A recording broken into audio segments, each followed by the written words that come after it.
তিনটি বিদেশি পিস্তল, ৮ রাউন্ড গুলি, ৩টি ম্যাগাজিন ও রেজিস্ট্রেশনবিহীন রয়্যাল এনফিল্ড মোটরসাইকেল সহ জামায়াতের এক সমর্থককে গ্রেপ্তার করেছে পুলিশ।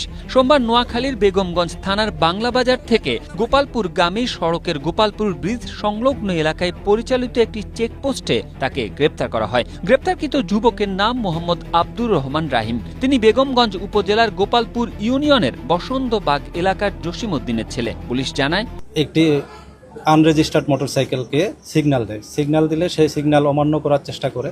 পরবর্তীতে পুলিশ তাকে আটক করে। মোটরসাইকেল আরোহীর নাম ছিল আব্দুর রহিম। পরবর্তীতে তার দেহ তল্লাশিকালে তার কোমরের সামনে এবং পিছন হতে 3টি বিদেশি পিস্তল উদ্ধার করা হয়। তার বিদেশি পিস্তলের সাথে আরও 8 রাউন্ড গুলি এবং 3টি ম্যাগাজিন উদ্ধার করা হয়।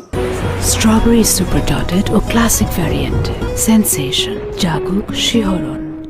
বেগমগঞ্জ উপজেলা বিএনপির সভাপতি বাবু কামাখ্যা চন্দ্র দাস বলেন, আটক যুবক আব্দুর রহমান ওরফে রাহিম জামায়াতের দুর্ধর্ষ ক্যাডার। এদিকে যুবক আটকের ঘটনার সাথে জামায়াতের সম্পৃক্ততার অভিযোগটি সম্পূর্ণভাবে প্রত্যাখ্যান করেছে সংগঠনটির উপজেলা আমির মোহাম্মদ আবু জায়েদ।